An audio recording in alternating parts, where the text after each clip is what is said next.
Hey, James, how are you doing today? I'm doing okay. Well, it's great to see you back here for your second session. And before we get started, I just want to remind you of a couple things. First, you already submitted consent forms before our first session, and I used those then, and I also use those for today to better prepare. I'll also be taking some notes today. Now, with that said, I just want to remind you that everything we talk about today is confidential, with the exception of a few things. One, if I hear you talking about the intent to harm yourself or an intention to hurt others, including harming a child. Do you understand that? Yes, yes. Okay.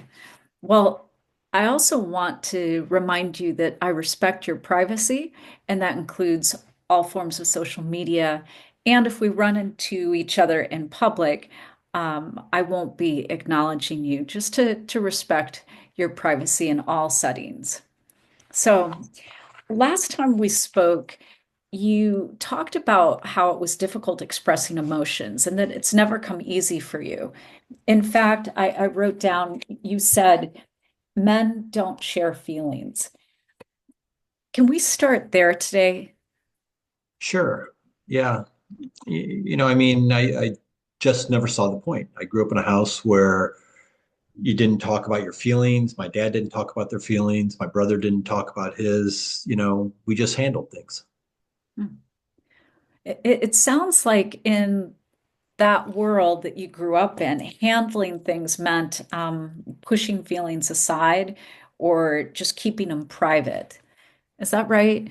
Yeah, exactly. You just kind of dealt with life. You work, family, responsibilities, don't need to sit around and talk about emotions like a therapy session. And yet here you are today in a therapy session talking about it. So, so when you think about like what's shifted, what's changed to what's different right now?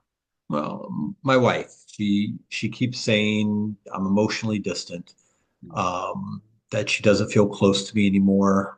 She even said she feels alone in the marriage, which I just don't get, right? Because I'm here, I work hard, I provide. It isn't that enough? That's what I'm supposed to do, right? I hear what you're saying. You've spent your whole life showing love by providing and by being reliable, by being supportive in these visible ways, and that's been the way that you show affection and love to the people that you care most about. And now your wife, it sounds like, is asking for something different. And that's not something that you really grew up understanding or expressing in that world before as a kid. Yeah. And that's just it. I don't even know what she wants.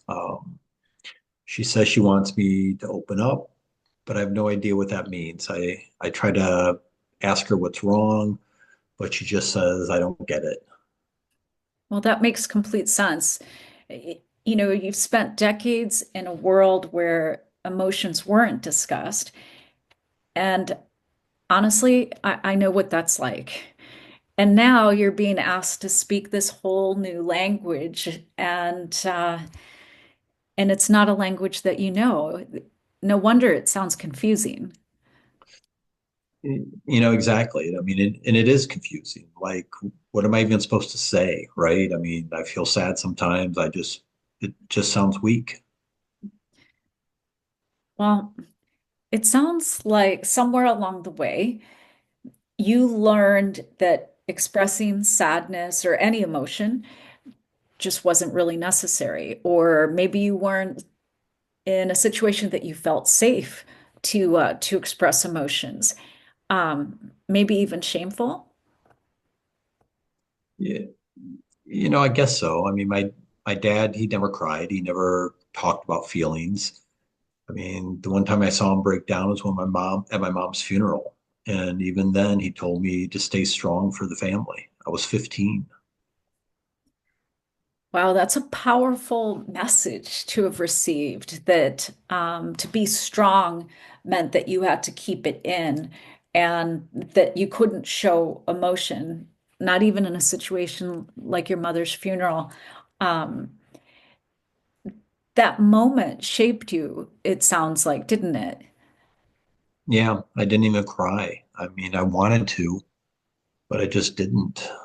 I remember standing there looking at my dad thinking, okay, and this is how it's supposed to be. And now, all these years later, that 15-year-old version of yourself is still trying to learn how to express emotion. That 15-year-old version of yourself is still trying to be strong and do it right, so to speak. But what I'm hearing is that your wife's asking you to be different, and I wonder if you could go back to that younger version of yourself, that 15-year-old version standing at your mom's funeral.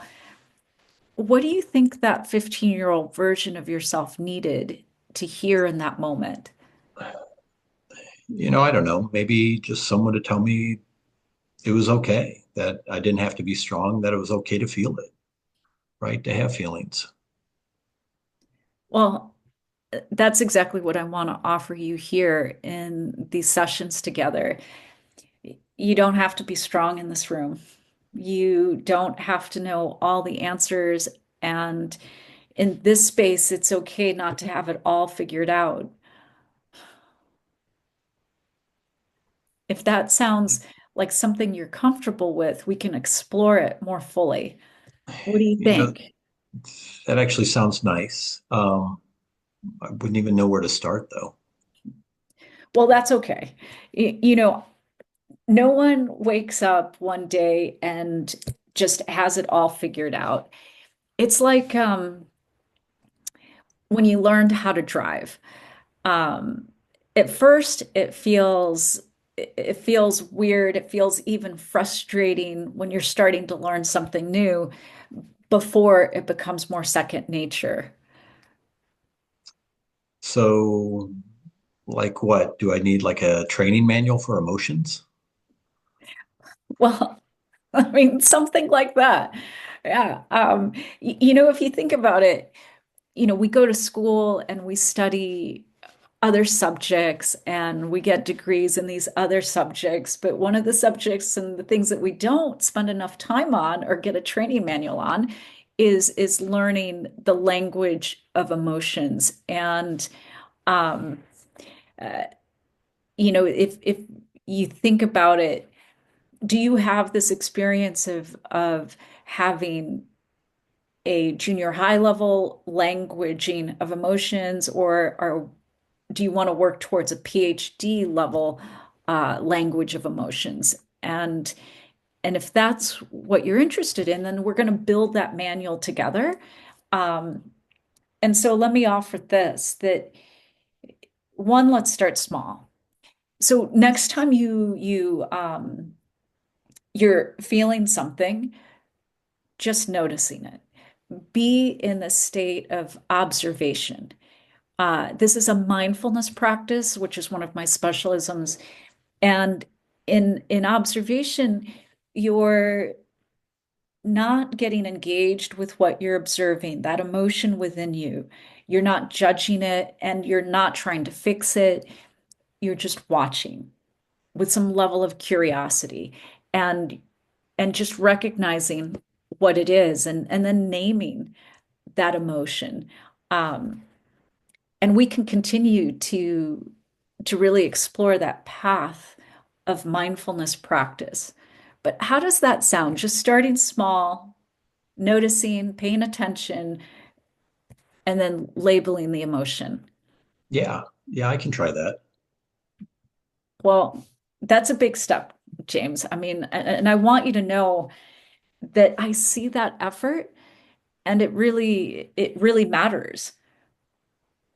So one step at a time and one session at a time. Um, I also want you to know that and manage your expectations that this is going to take some time. This isn't learning a new language, learning how to drive the car, learning even how to ride a bike. It took more than just two, three tries. So likely this is going to take 3 to 6 months to start to feel more comfortable with expressing emotions. How does that sound to you? I can try that. I think I'd be on board with that. Yeah, Well, we will work on it together, and I'm excited to see you just continue to grow. And I see you already making all the effort. So for today, we're going to just start to wrap it up. And then let's make your appointment for the third session. Is the same day and time okay with you? sure. We could do that. Okay, great. Well, then I will see you next week. Have a All good right. week until then. You too. Thank you. Thanks, James. Bye.